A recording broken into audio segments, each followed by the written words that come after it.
شیخوپورہ فیروز والا میں ایکسیئن کوٹ عبد المالک کی ہدایت پر S D O Sheikhupura road sub division کی کاروائی نظام پورہ ڈھاکہ سے 1000 kV کے 3 عدد ٹرانسفارمر برآمد کر لیے گئے جو غیر قانونی طور پر لگائے گئے تھے۔ شیما والا سے بجلی چوری سے چلتے ٹیوب ویل کی تاریں کاٹ دی گئی۔ رحمان سٹی میں غیر قانونی طور پر دی جانے والی سپلائی پکڑ لی گئی۔ 100 سے زائد گھروں کو سپلائی کاٹ دی گئی۔ بجلی چوروں کے خلاف قانونی کاروائی عمل میں لائی جائے گی۔ چیف ایگزیکٹو مجاہد پرویز چٹھا کی ہدایت پر بجلی چوروں کے خلاف کریک ڈاؤن کیا جا رہا ہے۔ بجلی چوروں کے خاتمے تک کریک ڈاؤن جاری رہے گا۔ پورہ ڈھاکہ کے ایریے میں بجلی چوروں کے خلاف کارروائی کی ہے۔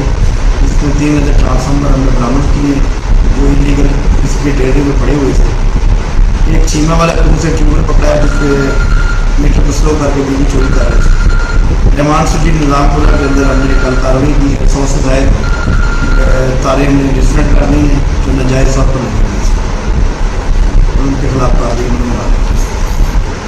کیمرہ مین فیاض سرور کے ساتھ وسیم اسلم، راز نیوز شیخوپورہ۔